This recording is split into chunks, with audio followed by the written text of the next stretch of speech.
3 ข้อผิดพลาดในการซื้อเล็กกองให้ใครเจ้าเสียเงินนั่นละส่วนหลาย 80% ลูกค้าบ่งูว่าเฮาซื้อเล็กบ่ถึกคุณภาพที่เฮาอยากได้ที่1ข้อผิดพลาดทำอิฐทุกคนมีปัญหาตลอดคือว่าลูกค้าไปซื้อเล็กแต่บ่ได้กวดความหนาของเล็กส่วนหลายลูกค้านี่ซื้อเล็ก 1.8 มิลแต่ได้ซื้อตัวจริงไม่แต่ 1.5 หรือ 1.6 มิลผู้เจ้าบ่ได้กวดเด้บ่ได้กวดเพราะฉะนั้นแล้วเฮาสิบ่ฮู้ว่าโตความหนาเฮาซื้อถึกหรือบ่ที่2นี่ลูกค้า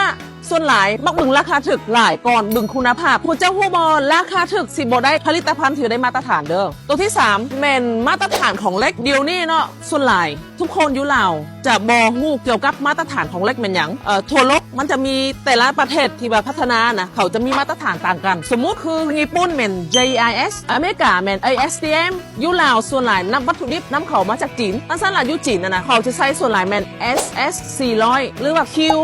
345ลูกค้าจื้อไว้เนี่ยเด้ออันนี้แม่นโตมาตรฐานของเล็กลูกค้าควรมีความรู้หลายเพิ่มเกี่ยวกับมาตรฐานและเจ้าสิลดลงความเสี่ยงในการซื้อเล็กผิดพลาดและเจ้าได้เจอ3ข้อผิดพลาดนี้หรือยังคอมเมนต์ในใครฮู้เนี่ยเด้อพอลงวิดีโอต่อไปของค่อยสิบอกเจ้าวิธีที่ว่าเลือกเล็กแนวใดให้มันถึกมาตรฐานและก็ถึกความต้องการของลูกค้า